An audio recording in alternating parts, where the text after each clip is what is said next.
Hi, I'm Matt from Tubby Tarot, and this is another deck review. Today we're going to be looking at the Tarot Apokalypsis by Eric Dunn, he did the artwork, and Kim Huggins, who actually did the whole layout of the cards and the booklet and everything. The cards are produced by Llewellyn, so you know that you're going to get good cardstock and you know you're going to get a nice box. Now, unfortunately, my set is so old, I've used this so long, and I've had this for so long that I no longer have the little white book or the actual box. The box was completely destroyed because I keep putting the cards in, taking the cards out. So what I've done is I've gone and got myself, I have this beautiful old tea box that I use. It's beautifully lined in velvet on the inside. I don't know if you can see that. Beautiful red velvet on the inside. It's from the Taj Mahal Palace in Mumbai, and I keep my cards in this. Now, I absolutely love this tarot deck for so many reasons, and I'm going to show you why in just a moment. We'll go through the major arcana. But first of all, you can see the color is so rich, and there is so much detail in these cards. Even the back of the cards, as you can see, that's the back of the cards. There is so much detail. What I've done with mine is I've edged mine in a vibrant sort of red, okay, lovely, lovely blood red. The cards themselves, this is the title page, the title card. I'm going to put that over there. The cards themselves are quite normal sized. Remember, I've got quite big hands, so the cards are normal size for tarot cards. The cardstock is, strangely for Llewellyn, it's pretty average. It's not your top of the range Llewellyn cardstock. It's a very average cardstock.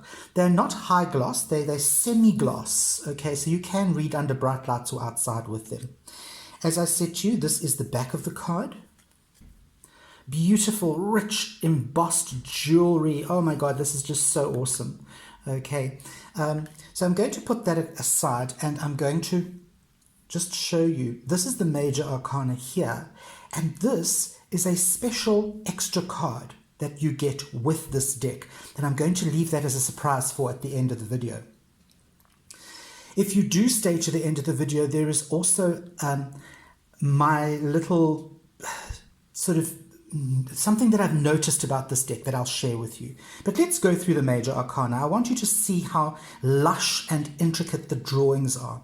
The artwork is. There's the Fool. Beautiful. Here we have the Magician. Okay. The High Priestess. These cards are very, very intricate. There's a lot to see in these cards. They are not your one glance wonders. You have the Empress.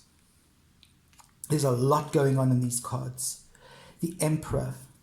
You're also going to find their different nationalities here. There you have what it looks like a Norse god, and here you have what actually looks like Tibetan monks, which are Tibetan monks actually. That's the Hierophant. Lovely, lovely. Here we have the Lovers. You have the Chariot. You have a kind of Roman influence coming in there. Here you have Strength. Looks like Maha Kali on her tiger. You have the Hermit, which is an Inuit woman. Beautiful. I love the inclusiveness of this deck. The Wheel. Yes, it is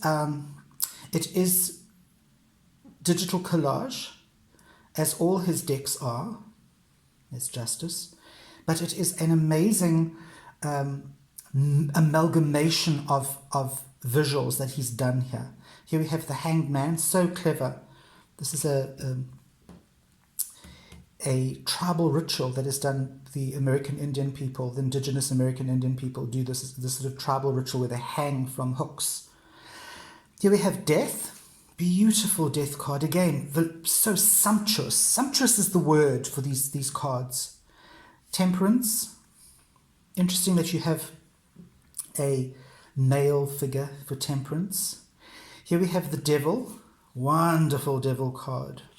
You've got to really look at these cards to appreciate their full value. Here we have the Tower.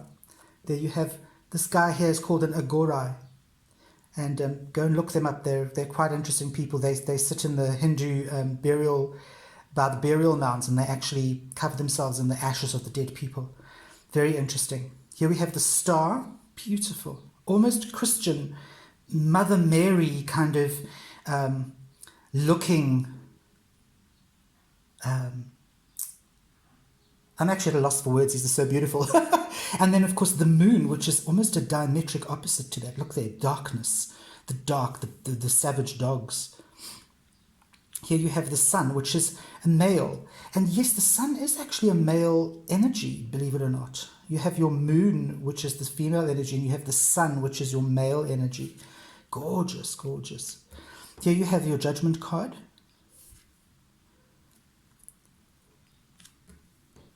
And you have the world card. And then you have an extra card. And this is the all gifted. You can use it in any way you like. There is a meaning in the book. I do remember, but I can't remember the actual meaning. But this is it's a kind of, use it any way you want to. Interpret it any way you want to. Okay, the all gifted. And that is your extra card in the major arcana. Now, I want to show you something. I was going through this deck a little while ago. And the deck is actually very homoerotic. You don't have to go and buy the gay tarot or a dirty pack of playing cards to actually get this kind of homoeroticism going. This is I don't believe this is intentional, but I want to just show you some cards, okay? Big butch guys, okay? All gung-ho, you-ha, yee-ha, let's sort of, the club, the thing, all very, very masculine, very macho posturing. Here we have the Seven of Wands. Again, all these sort of half-naked Egyptians, beautiful, gorgeous, but very homoerotic. Here we have the Eight of Swords. Look at that. It's almost, I hate to say this, it's almost kind of a bondage picture. And yes, we know that it's meant to represent bondage. But here I'm talking in a very sexual way. That really does look like this man is kind of not enjoying himself, but kind of in bondage there. Okay? And of course, this rocks me, this particular one. I'll bring it really, really close. That's like the gay baths, that's decidedly homoerotic. There's literally no doubt about the homoeroticism in this card.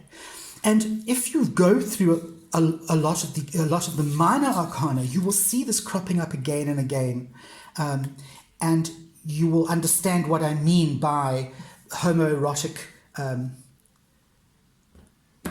drawings and the homoerotic look. I love this deck.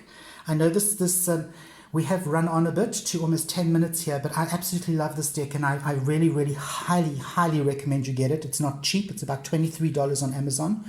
I will post the link down below.